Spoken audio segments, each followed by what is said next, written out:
नमस्कार, मी विशाल पाटील आणि आपण पाहताय लोकशाही विशेष. प्लाझ्मा थेरपीला Indian Council of Medical Research म्हणजेच ICMR आणि एम्सनं उपचारांमधून वगळून टाकलेला आहे. मागच्या काही दिवसांपासून अनेक आरोग्य तज्ज्ञांनी प्लाझ्मा थेरपीच्या उपचारावरती प्रश्न उपस्थित केलेले होते. महाराष्ट्र कोविड टास्क फोर्सनं देखील एप्रिल महिन्यामध्ये प्लाझ्मा थेरपीवरती थेट प्रश्न उपस्थित करत ही थेरपी उपचार पद्धतीतून वगळण्याची मागणी केली. राज्यामध्ये कोरोना सुरू झाल्यापासून रुग्ण प्लाझ्मा थेरपी घेताना दिसतात आणि यासाठी अक्षरशः उड्या पडत असल्याचंही दिसतंय. मात्र तब्बल 1.5 वर्षांनी प्लाझ्मा थेरपीचा काहीही उपयोग नाही असं सांगत आरोग्य यंत्रणेला आलेली जाग ही मात्र गंभीर आहे. प्लाझ्मा थेरपीचा कोणताही फायदा नाही हे माहीत असताना किंवा थेरपीवरच प्रश्न उद्भवत असताना तातडीनं प्लाझ्मा थेरपीवरती का प्रतिबंध लावला गेला नाही? अचानकपणे 1.5 वर्षानंतर आरोग्य यंत्रणा कशी काय जागी होते? हे अनिश्चित आरोग्य धोरण रुग्णांच्या जीवावरती बेतलं तर याला जबाबदार कोण असेल? अशा अनेक प्रश्नांवर आपण आजच्या लोकशाही विशेषमध्ये करणार आहोत विशेष चर्चा.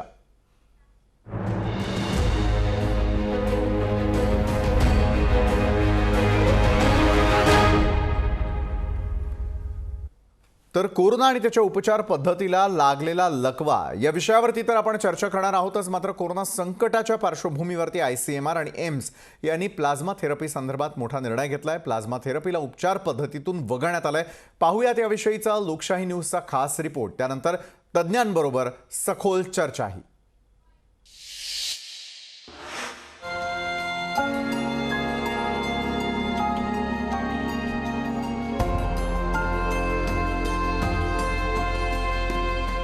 प्लाझ्मा थेरपी संदर्भात मोठा निर्णय.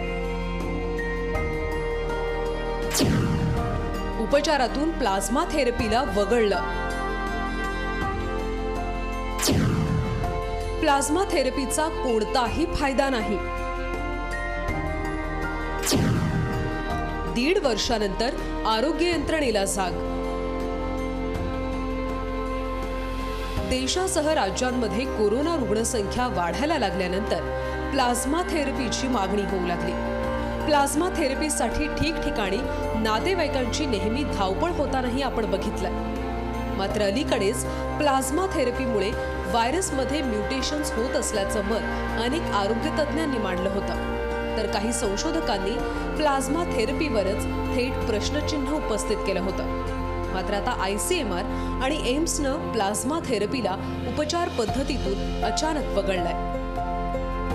राज्यामध्ये कोरोनाची रुग्णसंख्या वाढत असताना महाराष्ट्र कोविड टास्क फोर्सनं एप्रिल महिन्यामध्ये प्लाझ्मा थेरपी उपचार पद्धतीमधून वगळण्याच्या सूचना दिल्या होत्या. प्लाझ्मा हा म्युटंट तयार होण्यासाठी कारणीभूत असल्याचं त्यावेळी अनेक तज्ज्ञ सांगत होते.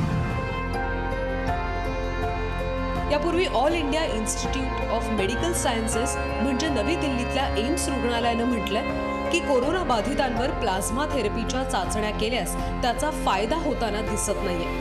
तर प्लाझ्मा थेरपीबाबत ठोस पुरावे मिळाले नसल्याचं ICMRनं त्यावेळी म्हटलं होतं. मग कोणतीही शाश्वती नसताना रुग्णांशी खेळ कशासाठी केला गेला असाही प्रश्न अनेकांनी उपस्थित केलाय.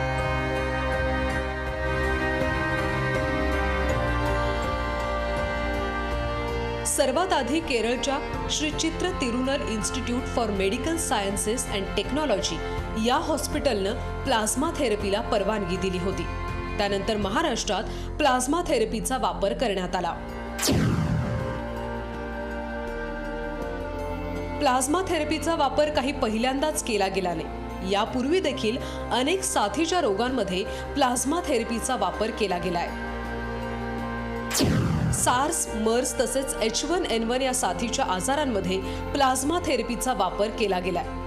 पहिल्या महायुद्धामध्ये पसरलेल्या स्पॅनिश फ्लू पासून लोकांना वाचवण्यासाठी देखील प्लाझ्मा थेरपीचा वापर करण्यात आला होता. तर इबोला या आजारामध्ये देखील प्लाझ्मा थेरपी वापरण्यात आली.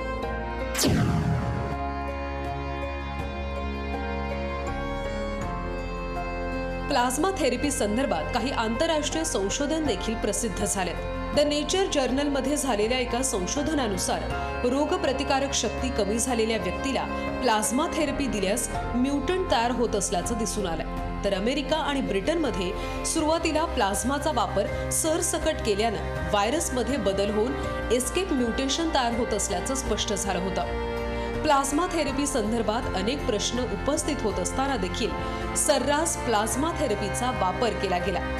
मात्र अचानक प्लाझ्मा थेरपी उपचार पद्धतीतून वगळण्यात आली. यातून आरोग्य धोरणाची न परवडणारी घाई कशी रुग्णांसाठी हानिकारक असू शकते हे पुन्हा एकदा समोर आलंय.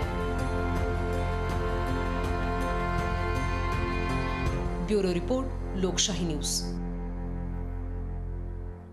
तर प्लाझ्मा थेरपीला जरी वगळण्यात आलेलं असलं तरी देखील कोरोनाच्या उपचारांसंदर्भातलं ठोस असं धोरण खरोखर केंद्र आणि राज्य सरकारचं आहे का? संपूर्ण जगभरामध्ये हे धोरण योग्य रीतीनं राबवलं जाताना दिसतंय का? याच महत्त्वाच्या विषयावरती अधिक चर्चा करण्यासाठी आपल्यासोबत जोडले गेलेले आहेत आरोग्य विश्लेषक आणि private Covid centre incharge doctor Amol Annadate. Doctor Amol, आपलं स्वागत आजच्या चर्चासत्रामध्ये. त्याचबरोबर डॉय जनकल्याण ब्लड सेंटर पुणे या ठिकाणाहून डॉक्टर अतुल कुलकर्णी आपल्यासोबत जोडले गेलेले आहेत आणि रक्ताचे नाते ट्रस्टचे संस्थापक राम बांगड देखील या चर्चासत्रामध्ये सामील होतात. सर्व मान्यवरांचं या क्षणाला स्वागत. डॉक्टर अमोल अन्नदाते, आपल्यापासून या चर्चासत्राची आपण सुरुवात करूयात. डॉक्टर, गेल्या कित्येक दिवसांपासून आपण बघतोय की कोरोनाचा लढा देत असताना कोरोनावरती विविध प्रकारच्या उपचार पद्धती येतात आणि लगेच तडक निघूनही जातात.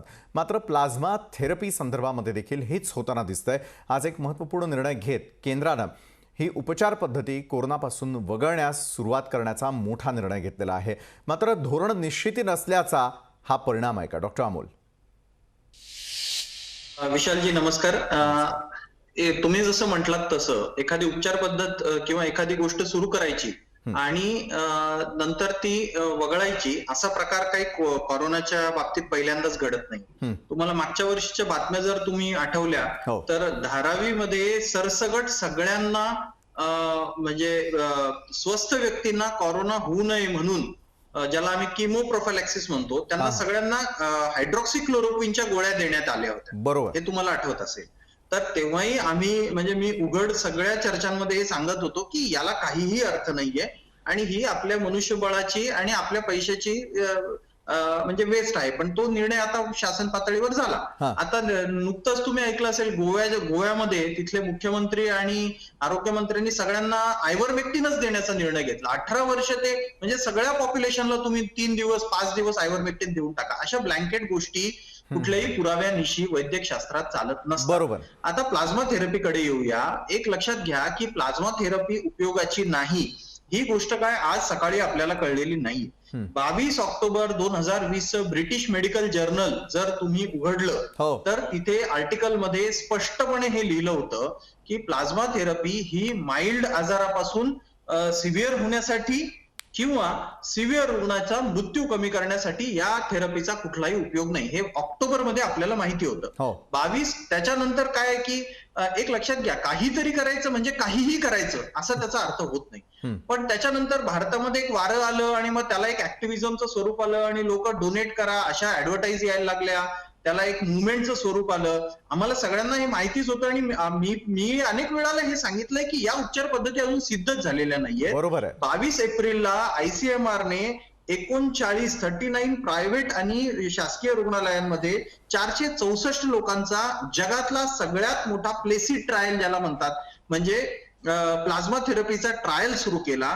आणि काही दिवसांपूर्वी त्याचे आणि हा ट्रायल सुरू करण्याचं सगळ्यात महत्वाचं कारण होतं की आमच्यासारखे कित्येक डॉक्टर्स आरोग्य तज्ञ हे सतत गेल्या वर्षापासून ICMR कडे पाठपुरावा करत होतो की हे सगळं थांबवा, कारण याच्यामध्ये प्रचंड मनुष्यबळ आणि आर्थिक शक्ती वाया चाललेली आहे. आणि या ट्रायल मधून या 464 लोकांच्या ट्रायल मध्ये परत एकदा हे सिद्ध झालं, सांख्यिकी दृष्ट्या स्टॅटिस्टिकली हे सिद्ध झालं की नॉर्मल रुग्ण माइल्ड रुग्ण जो सौम्य असतो तो सिव्हिअर होण्यापासून प्लाझ्मा थेरपी वाचवू शकत नाही आणि सिव्हिअर रुग्णाला त्याचा काही तोटाही, सिव्हिअर रुग्णही त्याच्यातून मृत्यूपासून या थेरपीने वाचू शकत नाही. इनफॅक्ट विशालजी पटकन शेवटचा मुद्दा सांगतो की प्लाझ्मा थेरपीमध्ये काय असतं, अँटीबॉडीज किंवा प्रतिपिंड असतात.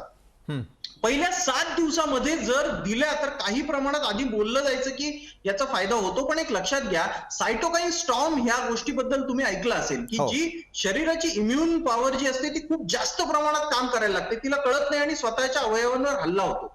प्लाझ्मा थेरपीमुळे इनफॅक्ट बऱ्याचदा असंही घडू शकतं की ती इम्युन सिस्टम 7व्या दिवशी नंतर जी जास्त पॉवरफुल होते त्याच्यामध्ये भर पडून या अँटीबॉडीज या त्याच्यात भर घालून शरीराच्या अवयवांच्या विरोधात काही प्रमाणात काम करायला लागले आणि पेशंट सायटोकाईन स्टॉर्म मध्ये गेला. असे साईड इफेक्टही काही प्रमाणात याचे कदाचित झालेही बरं. असतील, माहिती नाही, कारण आम्हाला प्रॅक्टिकली याचे रिझल्ट तसे फार दिसत नाही. पण काय होतं विशालजी, पटकन सांगतो, कुठला तरी नातेवाईक येतो की डॉक्टर आता सगळं पेशंट सिरियस येतं, हे तरी देऊन बघा, हे तरी देऊन बघा, असा एक काय म्हणतात त्याला आग्रह सगळ्या नातेवाईकांकडून होतो. आणि मग त्या आग्रहाखातरही कधी कधी हे करावं लागतं. असंही काही वेळा घडलेलं आहे. बरोबर. म्हणून मला वाटतं आपण एव्हिडन्स बेस्ड मेडिसिनच्या या काळामध्ये, पुराव्यानिशी सिद्ध होणाऱ्या वैद्यक शास्त्राच्या काळामध्ये आपण या गोष्टी स्वीकारायला हव्या. निश्चितच आहे. मी यावेळेला आता पुढे जातोय डॉक्टर अतुल कुलकर्णी यांच्याकडे. डॉय जनकल्याण ब्लड सेंटर पुणे या ठिकाणाहून ते आपल्यासोबत जोडले गेले आहेत. डॉक्टर अतुल, या कालावधीमध्ये आपण पाहतोय की एका बाजूला कोरोना झाल्यानंतर रुग्णाला 14 दिवस कुठल्या परिस्थितीला सामोरं जावं लागतं, तर दुसरीकडे सर्वात जास्त धावपळ होताना दिसते ती म्हणजे नातेवाईकांची. कारण त्यांना विविध उपचार पद्धती सांगितल्यानंतर मात्र त्या उपचार पद्धतींसाठी धावाधाव करावी लागते. आज कुठल्याही ब्लड बँकेत गेलात, ब्लड सेंटरमध्ये गेलात, तर त्या ठिकाणी एक साधारण गोष्ट आपल्याला पाहायला मिळते की दात्यांना आवाहन केलं गेलेलं होतं की कुठेतरी येऊन आपण रक्तदान करा कोविडपासून मुक्त झाल्यानंतर, आणि त्यानंतर हा प्लाझ्मा जो आहे ज्यांना ज्यांना त्याची गरज आहे त्यासाठी लागलेल्या रांगा देखील आपण पाहताना दिसतोय. त्यामुळे धोरण निश्चिती नसल्याचा फटका नातेवाईकांना किती मोठ्या प्रमाणामध्ये बसलेला आपण स्वतः अनुभवला डॉक्टर अतुल? एक समजून घ्यायला पाहिजे आहे, धोरण निश्चितीच्या बद्दल आपण आता बोललो. मगाशी सरांनी सुद्धा याच्याबद्दल हे केलेलं होतं. एक समजून घेण्याची गोष्ट अशी आहे की कोविड हा काय म्हणू आपण त्याला नवीन आजार आहे, ज्याच्याबद्दलच्या औषध योजना जी आपण म्हणूया की ठरलेलं रामबाण औषध असं माहीत नसल्यामुळे वेगवेगळ्या पद्धतींची औषधं ही याच्यासाठी वापरण्याचे प्रयोग केले गेले. आणि त्याच्यामध्ये त्या नातेवाईकाला कुठेतरी असं वाटलं की हे औषध हे रामबाण असेल, मॅजिक ड्रग सारखं असेल, आणि म्हणून त्याच्या मागे धावाधाव होणं हे झालेलं आहे. आणि ह्याबद्दलचं जे जनजागरण आहे की ते जनजागरण अपुरं पडलं आणि त्यामुळे लोकांना असं वाटलं की मग ती प्लाझ्मा थेरपी असेल किंवा आता नंतरच्या चौकटीमध्ये रेमडेसिवीर असेल किंवा आता डॉक्टरांनी जसं बोललं तसं आयव्हरमेक्टिन असेल, जी आता औषधं वापरली जात आहेत त्याच्या कुठल्याही याच्याबद्दल बरेचसे साशंकता आहे. परंतु पेशंटचे नातेवाईक आपला जवळचा माणूस आहे, त्याला वाचवण्यासाठी जे जे काय म्हणून करता येणं शक्य आहे ते करण्याचा प्रयत्न करत होता. आणि त्या ह्याच्यामध्ये हा गोंधळ उडालाय असं मला वाटतं. जी औषधं आहेत त्या औषधांचे त्याचे लिमिटेशन्स आणि त्याचे फायदे हे न समाजापर्यंत पोहोचवले गेल्यामुळे हे झाल्याचं मला जास्त हे वाटतं. असं म्हणता येणं बरोबर नाही राहणार की याच्यामध्ये गोंधळलेलं धोरण आहे, किंवा असं नाही म्हणता येणार जसं आता अन्नदाते सरांनी सांगितलं, या वेगवेगळ्या औषधांच्या बद्दलचा जो आढावा आहे हा वेळोवेळी वेगवेगळ्या यांनी मांडलेला आहे. आणि मग आपल्याला असंही लक्षात आलं की काही वेळेला सुरुवातीला पॉझिटिव्ह रिझल्ट आले, नंतरच्या ह्याच्यात असे रिझल्ट आले. तर हे जे आहे हे समाज मनाला समजून सांगायला पाहिजे आहे की आता हा कोविड हा आजार च्या बद्दलची जी औषध योजना आहे ही नवीन असल्यामुळे याच्यामध्ये बदल हे होऊ शकतात. ते जसजसे त्याच्याबद्दलची माहिती आपल्याला विज्ञानाच्या आधारावरती लक्षात येत जाईल तशा आधारावरती ते होत जातात. तर त्यामुळे समाज मन या दृष्टीने तयार करण्याची गरज आहे की हा नवीन आजार आहे, त्यामुळे जी काही औषध डॉक्टर अतुल, समाज मन खऱ्या अर्थानं तयार झालेलं आहे. मात्र एक गोष्ट मला आवर्जून आपल्याला विचारावीशी वाटते की एका बाजूला जे सर्व रुग्ण आहेत किंवा त्यांचे नातेवाईक आहेत ते गिनीपिग आहेत का? त्यांच्यावरती आपण अशा प्रकारचे फक्त प्रयोग करत राहणार आहोत का? WHOनं दिलेल्या इशाऱ्यानंतर WHOचं देखील धोरण हे अनेक वेळेला बदलल्याचं आपण सगळ्यांनी सातत्यानं पाहिलेलं आहे. आज 1.25 ते 1.5 वर्षाचा कालावधी लोटल्यानंतर कोरोनाशी आपण सगळेजण मिळून जे ते लढाई करताना दिसतोय. राम बांगड यांच्याकडे जाईल. राम बांगडजी, आपला नेमका अनुभव काय आहे? अनेकांना रक्तदान आपण केलेलं आहे, त्याचबरोबर प्लाझ्मा दान आपण केलेलं आहे. मात्र राम बांगडजी ज्यावेळेला आज ही महत्त्वाची उपचार पद्धती वगळण्याचा निर्णय घेतला जातो, यापूर्वी ज्यांना ही उपचार पद्धती दिली गेलेली आहे त्यांचं काय, हा प्रश्न अनुत्तरित राहतो. राम बांगडजी. नमस्कार. माझा अनुभव जो आहे, गेल्या वर्षी देखील हा प्रयत्न झाला की प्लाझ्मा थेरपी ही चुकीची आहे, त्याची कुणकुण होती. परंतु मध्ये वर्षभर गेल्यानंतर अचानक परवा मीटिंग झाली, त्यांनी कॅन्सल केलं.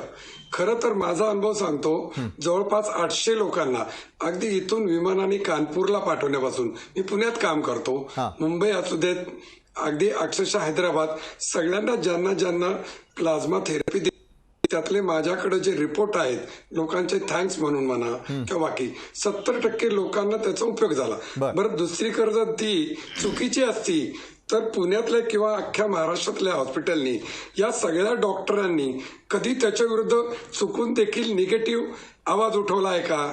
बरं, हे म्हणणं चुकीचं आहे की रुग्णाचे नातेवाईक काहीतरी करायचं म्हणून ते सांगतात की मी लोकांना प्लाझ्मा देऊ का. 90% खेड्यातल्या लोकांना प्लाझ्मा आणि ब्लड यातला फरक देखील माहिती नाही, त्याची थेरपी काय माहिती नाही. त्यामुळे त्यांनी डॉक्टरांना सांगितलं की मला प्लाझ्मा थेरपी द्या. हे म्हणणं थोडं साशंक वाटतं. आणि अक्षरशः आजही पुण्यामध्ये रेप्युटेड हॉस्पिटलमध्ये काही ठिकाणी ही असं डिक्लेअर केलेलं असताना देखील ही थेरपी वापरली गेली. माझ्याकडे असे काही रिपोर्ट आहेत की डेफिनेटली त्याचा उपयोग झालेला आहे, नाहीतर आम्हाला कळायला मार्ग नाही. आणि जर ते साशंक होतं तर आतापर्यंत वर्षभरात कुठल्याही डॉक्टरनी असे 10 इन्सिडेंट्स दाखवायचे की त्यांनी प्लाझ्मा थेरपी वापरली आणि त्याचा ऍडव्हर्स इफेक्ट झाला.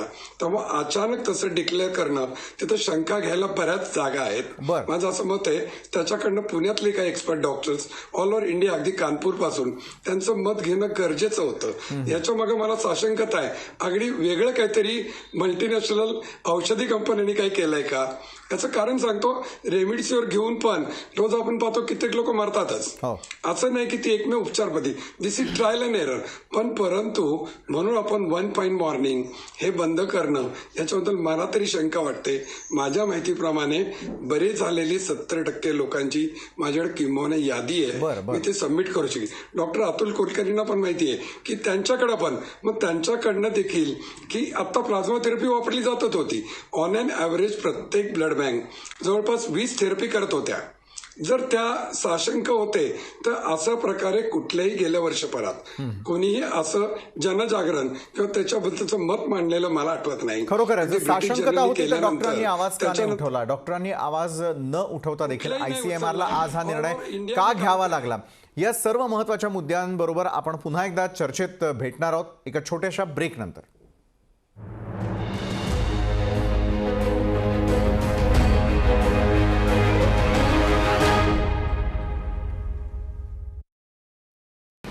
नावानं चांग भलं.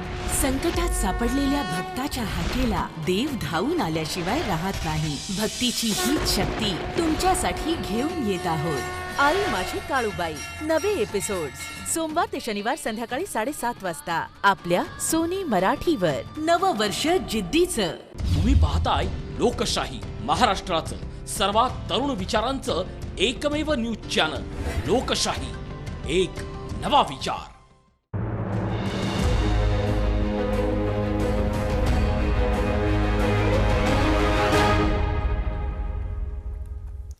ब्रेक नंतर आपल्या सगळ्यांचं पुन्हा एकदा स्वागत. धोरण लकवा या महत्त्वाच्या विषयावरती आपण आज चर्चा करत आहोत, कारण WHOनं अगदी सुरुवातीपासून ज्या वेळेला कोरोनाची लागण व्हायला सुरुवात झाली, याचे रुग्ण वाढायला सुरुवात झाली, तेव्हापासून मग मास्क संदर्भातले घेतलेले निर्णय असतील, विविध प्रकारे दिलेले इशारे असतील किंवा त्यानंतर आलेल्या उपचार पद्धती असतील, सातत्यानं घुमजाव होताना दिसून आलेलं होतं. त्यानंतर प्लाझ्मा थेरपी ही भारतामध्ये वापरायला सुरुवात झाली, मात्र ती कशी वापरावी, त्यासाठी कुठल्या प्रकारची काळजी घ्यायला हवी, दाता कोण असायला हवा, जो रुग्ण आहे त्याला खरोखर ही उपचार पद्धती फायदेशीर ठरू शकते का, याविषयी आज 1.25 ते 1.5 वर्षानंतर का चर्चा करण्याची वेळ येते आणि ही उपचार पद्धती बाजूला सारण्याची वेळ येते, या संदर्भामध्ये अधिक चर्चा करण्यासाठी आज आपण आमंत्रित केलेलं आहे रक्ताचं नातं ट्रस्टचे संस्थापक राम बांगड यांना, त्याचबरोबर डॉय जलकल्याण ब्लड सेंटर पुणे या ठिकाणाहून डॉक्टर अतुल कुलकर्णी आपल्यासोबत आहे आणि कोविड सेंटर इन्चार्ज त्याचबरोबर आरोग्य विश्लेषक डॉक्टर अमोल अन्नदाते देखील आपल्याबरोबर या चर्चासत्रात आहे. डॉक्टर अमोल अन्नदाते यांच्याकडे जाण्यापूर्वी डॉक्टर अतुल कुलकर्णी अनेक शंका या राम बांगड यांनी देखील उपस्थित केलेल्या आहेत. मात्र ICMRनं इतक्या कालावधीनंतर आज हे सांगण्याची गरज का भासते, ही उपचार पद्धती कोरोनासाठी अपायकारक असल्याचं आजपर्यंत कुणी सिद्ध न करता देखील ICMR अशा प्रकारचा निर्णय का सांगू इच्छितं, का अशा प्रकारची सूचना करावीशी वाटते? डॉक्टर एक समजून काय घ्यायला पाहिजे, ICMRने सुरुवातीला ह्या कोविडच्या याच्या संदर्भातली प्लासिड ट्रायल सुरू केली. ती वे बॅक 1 वर्ष होऊन गेली. त्या ट्रायलचे जे निष्कर्ष होते ते समाधानकारक नव्हते त्यांच्या दृष्टीने आणि त्यामुळे त्या निष्कर्षाच्या आधारावरच पुढे ICMR जी आहे ती ते निष्कर्ष घेऊन हे केले. आता मगाशी पण अन्नदाते सरांनी त्या ट्रायल आणि याच्याबद्दल बोललं. आपण सुरुवातीच्या वेळेला ती ट्रायल कशी झाली, तेव्हाचा प्लाझ्मा आणि ह्याच्यामध्ये न पडता मी तुम्हाला हे सांगू इच्छितो की त्या प्लाझ्मा कलेक्शन असेल, ते हाय टायटर प्लाझ्मा सोडण्याच्या तपासण्या असतील, याच्यामध्ये बऱ्याच सुधारणा या मधल्या कालावधीत झाल्या आणि त्याच्यानंतरच्या कालावधीमध्ये बऱ्याच डॉक्टरांनी त्याचा वापर हा केला आणि त्यांना ती समाधानकारक वाटल्यामुळे का असेल किंवा तुम्ही जसं म्हणतात तसं कदाचित लोकांच्या प्रेशरमुळे असेल, ह्या सगळ्या ह्याच्यामुळे ICMRनी परत एकदा गाईडलाईन्स ज्या आहेत त्या दिल्या. त्या सुद्धा नोव्हेंबर 2020 मध्ये ICMRच्या गाईडलाईन आल्या की जेव्हा ICMRचा ऑलरेडी ट्रायल संपलेली होती, त्यांनी त्यांचे निष्कर्ष पब्लिश केले होते आणि त्याच्यानंतर ICMRनी गाईडलाईन दिली की अशा पद्धतीने कलेक्ट करा, त्याच्यामध्ये असं टायटर असावं आणि ते ह्या वेळेस वापरलं जावं म्हणजे त्याचा उपयोग होतो हे किंवा हे होऊ शकतं. तर त्यामुळे हे समजून घ्यायला पाहिजे आहे की ICMRनी पहिल्यापासूनच त्यांच्या ट्रायलच्या आधारावर ते हे घेतलेले निर्णय आहेत, पण नंतरच्या कालावधीत झालेल्या प्लाझ्मा कलेक्शन, त्याच्यात अँटीबॉडी टेस्टिंग आणि ह्याच्यामुळे जे प्लाझ्मा कलेक्ट केले गेले ते डॉक्टरांनी वापरले, त्यांना ते समाधानकारक वाटले असतील म्हणून याचा वापर होत राहिलेला आहे.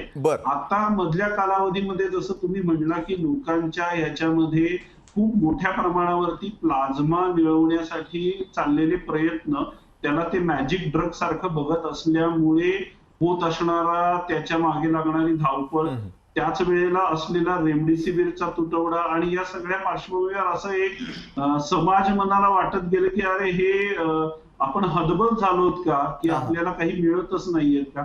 आणि ह्या सगळ्याचा उहापोह करताना ह्याचा जेव्हा विचार केला गेला तेव्हा असं आलं की या जर ट्रायल्स मध्ये असे निष्कर्ष नाही आलेले तर हे समाज मनाला सांगावं की बाबा एवढं त्याच्याकडे तुम्ही मॅजिक सारखं बघू नका. हा याच्यातला उद्देश आहे असं मला वाटतं. ज्या डॉक्टरांनी हे वापरलेले आहेत आणि ते अजून सुद्धा वापरतात, राम बांगडांनी जसं सांगितलं, त्यांच्याकडनं हे कळू शकेल की त्याचा नेमका कसा उपयोग झाला. माझ्याकडे सुद्धा काही डॉक्टर ज्यांनी आजारपणामध्ये स्वतः प्लाझ्मा घेतला आहे आणि बरा झालाय, त्यांनी त्यांचे व्हिडिओ सुद्धा पाठवलेले आहेत. त्यामुळे काही जणांना उपाय झाला, काही जणांना उपयोग झाला नाही. ही वस्तुस्थिती आहे, ही नाकारता येत नाही. बरोबर आहे, वस्तुस्थिती नाकारता येत नाही. मात्र रुग्ण, त्यांचे नातेवाईक यांच्या जीवाशी चाललेला खेळ याकडे कोण लक्ष वेधणार आहे? कारण सातत्यानं बदलणारं धोरण जर त्यांच्या जीवावर बेतत असेल तर याला नेमकं कोण जबाबदार? डॉक्टर अमोल अन्नदाते, मी आपल्याकडे येतो. डॉक्टर अमोल, आतापर्यंतची संपूर्ण चर्चा आपण देखील व्यवस्थितरित्या ऐकलेली असेल. मात्र ज्यावेळेला एखादा रुग्ण असतो किंवा त्याचे नातेवाईक असतात त्यावेळेला मिळेल तो उपाय हवा आहे तसा स्वीकारण्यासाठी ते सातत्यानं तयारी दाखवतात, कारण डॉक्टर्स असतील किंवा वेगवेगळ्या थेरपीजवरती पूर्णपणे विश्वास ठेवला जातो. मात्र प्लाझ्मा थेरपी दिल्यानंतर आज म्युकरमायकोसिस सारख्या आजाराचे रुग्ण जे ते वाढत असल्याचं आपल्याला सातत्यानं दिसतंय. त्याचबरोबर म्युटंट बदलण्याची भीतीही व्यक्त केली जाताना दिसते आहे. मग प्लाझ्मा थेरपी देत असताना यापूर्वीच याचा विचार का केला गेला नाही? त्याचबरोबर आणखी एक मला याला जोडूनच आपल्याला प्रश्न करायचा डॉक्टर अमोल, ज्यावेळेला भारताव्यतिरिक्त इतर देशांमध्ये प्लाझ्मा थेरपीचा वापर केला जातो त्यावेळेला सायंटिफिकरित्या वैज्ञानिक दृष्टीनं त्याकडे पाहिलं जातं, त्यासाठी लागणाऱ्या अनेकशा ज्या किट असतात, मात्र खरोखर भारतामध्ये उपलब्ध आहेत का? तेवढी काळजी खरोखर घेतली जाते का? सुरू असलेला काळा बाजार याकडे आपण जाणार आहोतच, मात्र डॉक्टर अमोल अन्नदाते एखाद्या रुग्णाला एखादी थेरपी देत असताना 1.25 ते 1.5 वर्षानंतर त्या थेरपीवरती जर प्रश्नचिन्ह उपस्थित राहत असतील तर खरोखर हा औषधांचा किंवा ट्रीटमेंटचा बाजार तर नाही आहे ना, अशी शंका सर्वसामान्यांच्या मनात उपस्थित होते. डॉक्टर अमोल. नाही, हे बघा, एक लक्षात घ्या, अंतर्गत वैद्यकीय क्षेत्रामध्ये अंतर्गत ही चर्चा गेल्या वर्षीपासून सुरू आहे. असं हे मला पण आज सकाळी कळलंय की ICMR नी सांगितल्यावर मला प्लाझ्मा थेरपी फारशी उपयोगाची नाहीये किंवा नाही, पण ICMR प्रोटोकॉल मध्ये ती गोष्ट होती. आपण आता एक याच्याकडे काय माहितीये का, थोडस आपण वैज्ञानिक दृष्टिकोनातून बघूया. आतापर्यंत मागच्या वर्षी कोविड सुरू झाल्यापासून चायना, नेदरलँड, जॉर्डन, इंग्लंड आणि आता हे भारत, अशा 5 देशांमध्ये कॉन्व्हलसंट प्लाझ्माचे ट्रायल झाले. आणि आता यात विशालजी एक गोष्ट लक्षात घ्या, मी अमुक एक उपचार किंवा अमुक एखादी गोष्ट माझ्या 10 रुग्णांना दिली आणि ते बरे झाले, हे म्हणण्यामध्ये मला काय वाटतं, याला काहीही अर्थ नसतो. मी मला स्वतःलाही माझ्या सेंटरवर मी 3 ट्रायल्सवर काम करतोय गेली 6 महिने ते वर्षभर. पण त्याला एक लक्षात घ्या, या गोष्टीला स्टॅटिस्टिकल अनालिसिस असतं. मला काय वाटतं, याला काहीही अर्थ नसतो, मला डेटा गोळा करावा लागतो. ती ट्रायल रँडमाइज कंट्रोल ट्रायल असावी लागते. म्हणजे रँडमाइज कंट्रोल म्हणजे रँडमली पेशंट सिलेक्ट करून काहींना द्यायचं आणि काहींना नाही द्यायचं आणि बाकीची उपचार पद्धती सेम ठेवायची, सारखी ठेवायची. तिसरी गोष्ट, याच्यात एक सॅम्पल साईज सिग्निफिकंट असावी लागते. मी फक्त 50 लोकांना माझ्या गावामध्ये मी ट्रायल केला प्लाझ्मा, कॉन्व्हलसंट प्लाझ्माचा, आणि मी सांगितलं नाही चालत. त्याची जशी 464 रुग्ण आहे, जॉर्डनची जी होती ती 1200 पेशंट्सची होती. असा एक सॅम्पल साईज किती मोठा आहे, आणि त्याला मग एक स्टॅटिस्टिकल ऍप्लिकेशन करावं लागतं. स्टॅटिस्टिशियन्स असतात, सांख्यिकी विश्लेषण त्याचं करावं लागतं, आणि त्याच्यातून एक पी व्हॅल्यू नावाची गोष्ट बाहेर पडते. पी व्हॅल्यू किती आहे याच्यावर अंतिम निकाल लागतो की हे खरंच उपयोगाचं ठरतंय की नाही. आणि ही तुलना कशी केली जाते, तर 464 रुग्णांना सगळे उपचार सारखे, 464 रुग्णांना प्लाझ्मा आणि बाकीचे सिव्हिअर रुग्णांचे सगळे उपचार दिले, उरलेल्या 464 लोकांना सगळे उपचार दिले आणि प्लाझ्मा दिला नाही किंवा प्लाझ्माच्या नावावर सलाईन दिलं, असा हा प्रयोग असतो. हे ट्रायलचं ठरलेलं स्वरूप आहे.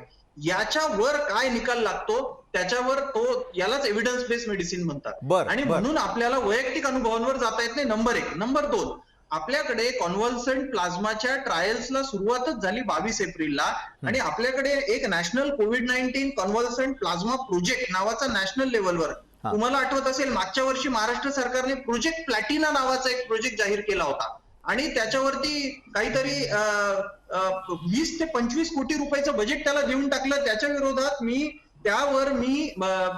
दैनिकांच्या याच्यात संपादकीय पानावर मी लिहिलं की 25 कोटी खर्च करण्यासारखी ही गोष्ट नाहीये, ऑलरेडी आपल्याकडे यंत्रणा आहे ब्लड बँकांमध्ये. तर मला शेवटची गोष्ट सांगतो की, आणि जसं अतुल कुलकर्णी सरांनी एक गोष्ट सांगितली ना, ती लक्षात घ्या की नवीन आजारामध्ये हे प्रयोग होऊन त्याचे अंतिम निकाल हाती यायला 4-6 महिने जातात, 4 महिने जातात, आणि तोपर्यंत लोकांमध्ये असं एक भावना निर्माण होते की अरे आता प्लाझ्मा दिला म्हणजे हे एक मॅजिक पिल आहे, मॅजिक रेमेडी आहे.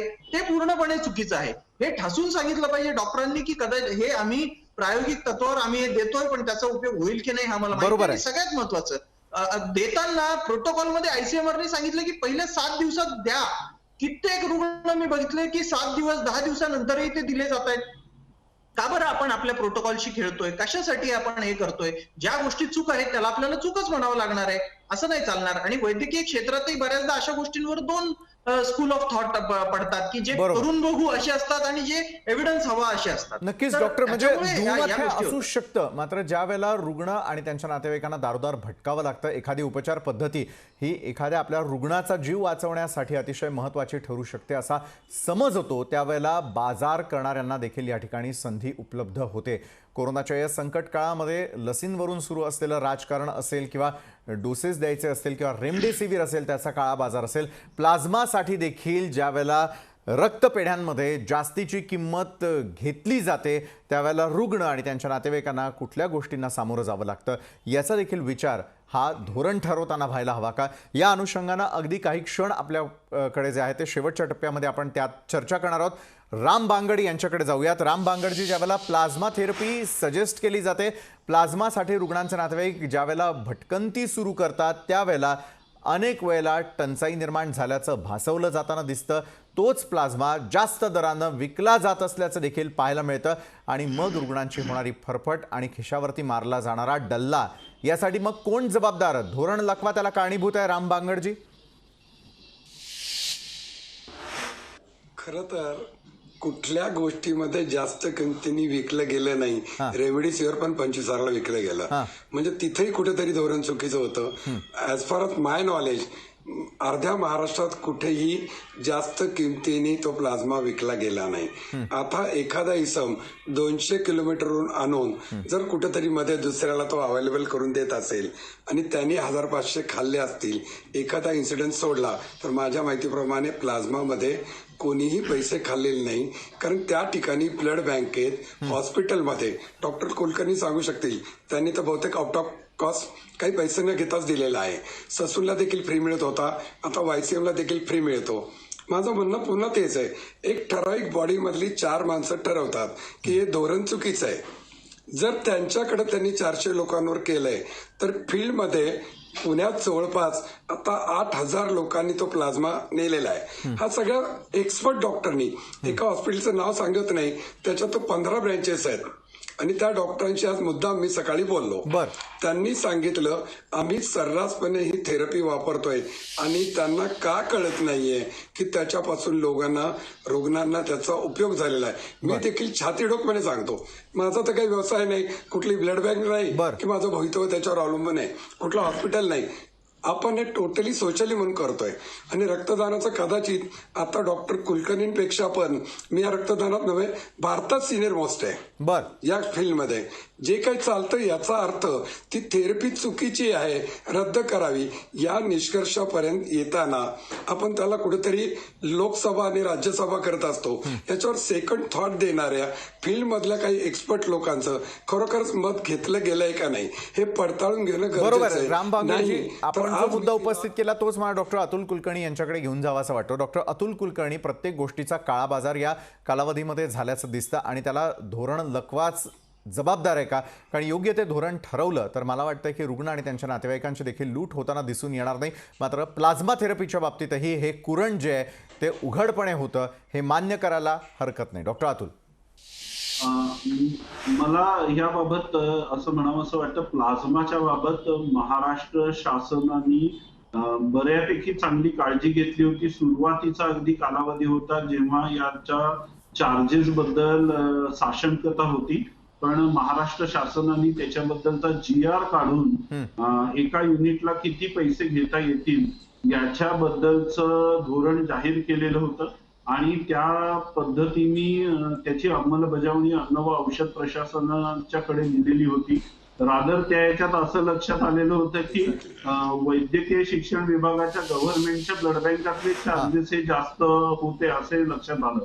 तर त्यामुळे मी म्हणेन महाराष्ट्रामध्ये काळा बाजार प्रचंड मोठ्या प्रमाणावरती झालाय असं मला वाटत नाही. आमची सारखे ज्या संस्था आहेत ज्या आम्ही तर 50% सवलतीमध्ये देत होतो, काही जणांनी आम्हाला आर्थिक मदत केली, आम्ही ती पेशंटला पास ऑन केली. तर महाराष्ट्रापुरतं जर बोलायचं झालं तर महाराष्ट्र शासनाने याच्याबद्दलचा GR काढून याचे जे खर्च आणि याचा अभ्यास करून ते कमीत कमी. बरं डॉक्टर अतुल, हा आपला अनुभव झाला किंवा आपण ज्या पद्धतीचं काम करताय रुग्णांपर्यंत सर्व गोष्टी पोहोचवण्याचं, निश्चितच याबाबत कुणालाही शंका नाहीये. मात्र डॉक्टर अमोल अन्नदाते, झालेल्या काळा बाजाराकडे आपल्याला धोरण लकवा मारल्यामुळेच डोळे झाक करूनही चालणार नाही. डॉक्टर अमोल, आज जरी आपण या मंचावरून चर्चा करत असलो तरी देखील ते रुग्ण किंवा त्यांचे नातेवाईक जे हा कार्यक्रम बघताय ते या सर्व अनुभवांमधून गेलेले आहेत. त्यामुळे महाराष्ट्र काय किंवा देश काय, धोरण निश्चिती नसेल तर याला बळी पडणारी सर्वसामान्य जनता कुणाकडे पाहत असेल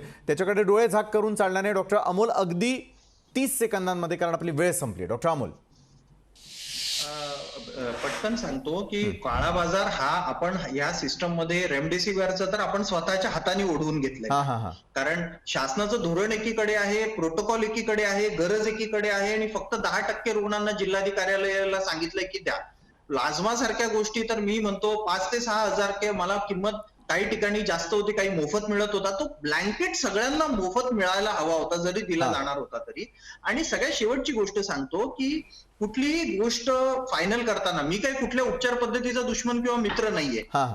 या 39 ICMR जो ट्रायल आहे त्याच्यामध्ये देशभरातून 39 सेंटर्सवर झालेला तो मल्टी सेंट्रिक ट्रायल आहे. बरोबर, बरोबर. आणि माझं असं म्हणणं आहे की अजूनही क्लिनिकल ट्रायलला जर मान्यता मिळत असेल, क्लिनिकल ट्रायलची रजिस्ट्री असते, तर त्याच्यावर अजूनही हजारो लोकांवर तो ट्रायल करावा. UK मध्ये 35,000 लोकांवर त्यांनी ट्रायल केला. नक्कीच, नक्कीच, तसं अजूनही डॉक्टरांनी करावा. आणि सगळ्या देशभर आमच्या कोविडच्या उपचार करणाऱ्या डॉक्टरांमध्येही चर्चा सध्या सुरू असते की काय होतं की एखादी एव्हिडन्स बेस सिद्ध नसलेली गोष्ट उपचार म्हणून ज्याचा खूप बोलबाला झाल्यावर जे होतं ते काही मला वाटतं की प्लाझ्मा थेरपीच्या बाबतीत नक्कीच झालेलं आहे. नक्कीच आणि डॉक्टर, काळा आपली बाजार वेळ तर खरं तर थांबलाच संपत पाहिजे, आलेली त्याच्यावर आहे. वचक असलंच पाहिजे. त्यामुळे डॉक्टर अमोल अन्नदाते धन्यवाद, आपण चर्चासत्रात सामील झाला. डॉक्टर अतुल कुलकर्णी आणि धन्यवाद राम बांगडजी, आपण देखील या चर्चासत्रामध्ये सामील झाला. जाता जाता मात्र प्रेक्षकांना आणि खास करून कोरोना रुग्ण आणि त्यांच्या नातेवाईकांना एक अपील निश्चित करावं असं वाटतं की आरोग्य व्यवस्था पूर्णपणे वाईट काम करते असं बिलकुल नाही. आरोग्य व्यवस्था प्रत्येकाचे प्राण वाचवण्याचे कसोशीनं प्रयत्न करताना दिसते. डॉक्टर असतील, ब्लड बँका असतील,